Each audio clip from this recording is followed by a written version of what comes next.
देवशयनी एकादशी का महत्व। आषाढ़ मास के शुक्ल पक्ष की एकादशी को ही देवशयनी एकादशी कहा जाता है। इसी एकादशी से चतुर्मास का आरंभ माना जाता है। आषाढ़ महीने की शुक्ल एकादशी से लेकर कार्तिक महीने की शुक्ल एकादशी तक इसी अवधि में कोई भी शुभ कार्य जैसे विवाह आदि नहीं किया जाता है। इसी दिन से भगवान श्री हरि विष्णु पाताल लोक में शयन करते हैं और फिर 4 माह बाद उन्हें उठाया जाता है। उसी दिन को देवशयनी एकादशी कहा जाता है। इस बीच के अंतराल को ही चतुर्मास कहा गया है। देवशयनी एकादशी को देवशयनी पद्मनाभा शयनी तथा परबोधनी एकादशी भी कहा जाता है। एकादशी व्रत जब किसी कामना के लिए किया जाता है तो उसे काम में एकादशी व्रत कहते हैं। ऐसे व्रत धन संपत्ति संतान आयु स्वास्थ्य आदि की कामना से किया जाता है। यदि निष्काम भावना से यह व्रत किया जाता है तो उसे नित्य एकादशी व्रत कहा जाता है। इस व्रत में भगवान की भक्ति ही मुख्य ध्येय होता है। पुराणों की व्याख्यात करने वाले ब्रह्मा जी श्री सूत जी महाराज से एकादशी के महत्व और उनसे संबंधित कथाओं का वर्णन किया है। उनके अनुसार इंद्रियों नियम यानी संयम करना आवश्यक होता है, इसीलिए इसे नियम भी कहते हैं। एकादशी व्रत के नियम पूर्वक बुद्धि निर्मल होने लगती है, विचारों में स्वत गुणों का आगमन होने लगता है, विवेक शक्ति आती है तथा सत असत का निर्णय स्वतः ही होने लगता है। देवशयनी एकादशी पूजन की सामग्री। पूजन सामग्री को व्यवस्थित रूप से पूजन शुरू करने के पूर्व पूजा स्थल पर जमा कर रख ले, जिसमें पूजन में आवश्यकता व्यवधान न हो। यदि इनमें से कुछ सामग्री न जुटा सके तो कोई बात नहीं, जितनी सामग्री सहर्ष जुटा सके उसी से भक्ति भावना से पूजा करे, क्योंकि कहा जाता है कि भगवान भावना से प्रसन्न होते हैं, सामग्री से नहीं। चौकी रोली मोली अक्षत साबुत चावल दीपक शुद्ध देसी घी रुई धूप बत्ती फूल अष्टगंध अगरबत्ती कपूर तुलसी दल जनेऊ जल का कलश प्रसाद के लिए गेहूं के आटे की पंजरी फल दूध मिठाई नारियल पंचामृत सूखे मेवे शक्कर पान में से जो भी हो सवाले दक्षिणा। पूजन को शुरू करने से पहले मंडप तैयार कर ले।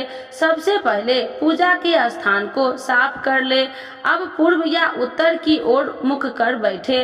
पूजा वाले स्थानों को साफ करके चौकी स्थापित करनी चाहिए। चौकी पर शुभ चिन्ह स्वास्तिक बनाए। चौकी पर साफ लाल रंग का कपड़ा बिछाए।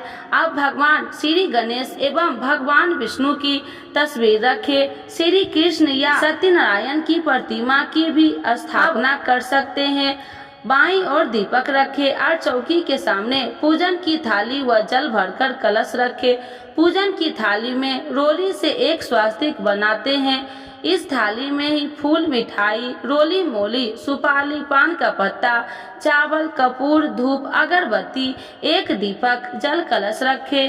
तो आज जानते हैं देवशयनी एकादशी 2024 देवशयनी एकादशी व्रत कब है, जाने तारीख महत्व और पौराणिक महत्व। देवशयनी एकादशी पर तिथि का धर्म शास्त्रों में विशेष महत्व है। देवशयनी एकादशी से भगवान विष्णु 4 महीने के लिए योग निद्रा में चले जाते हैं। बता दें कि साल में कुल 24 एकादशियां तिथि आती है।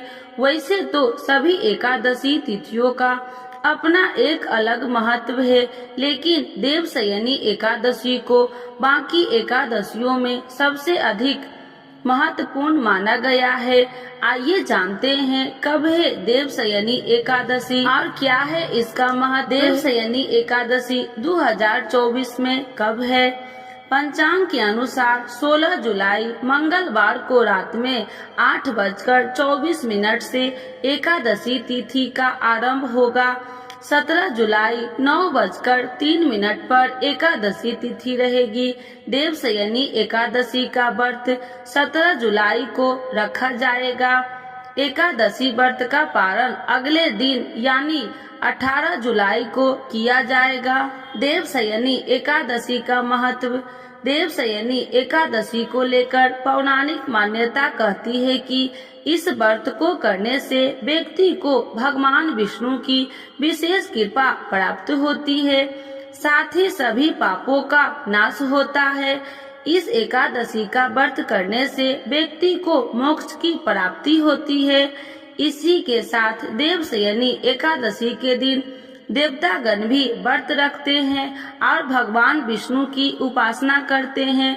देवशयनी एकादशी के दिन से भगवान विष्णु 4 महीने के लिए योग निद्रा में चले जाते हैं और सृष्टि का कार्य भार भगवान शिव को सौंप देते हैं। देवशयनी एकादशी से ही चतुर्मास का आरंभ हो जाता है। इन 4 महीनों में कोई भी शुभ कार्य नहीं होते हैं, क्योंकि इन 4 महीनों तक मंगल कार्यों में भगवान विष्णु शामिल नहीं हो पाते हैं। इसीलिए शादी, मुंडन, गृह प्रवेश आदि जैसे मंगल कार्य इस दौरान आयोजित नहीं किया जाता है। देवशयनी एकादशी को लेकर विभिन्न मान्यता है कि जब भगवान विष्णु शंखचूड़ के साथ युद्ध करते हुए थक गए थे तो सभी देवताओं से भगवान विष्णु ने प्रार्थना की, आप आराम कीजिए और कुछ समय के लिए शयन में चले जाइए। भगवान विष्णु देवताओं की प्रार्थना पर 4 महीने के लिए योग निद्रा में चले गए। दूसरी मान्यता यह है कि भगवान विष्णु के राजा बलि को वरदान दिया था कि वह हर साल 4 महीने के लिए पाताल लोक में आकर वामन रूप में वास करेंगे। इसीलिए भगवान विष्णु योग निद्रा में चले जाते हैं, वामन रूप में पाताल में वास करते हैं। तो एक बार बोलिए प्रेम से विष्णु भगवान की जय, लक्ष्मी माता की जय।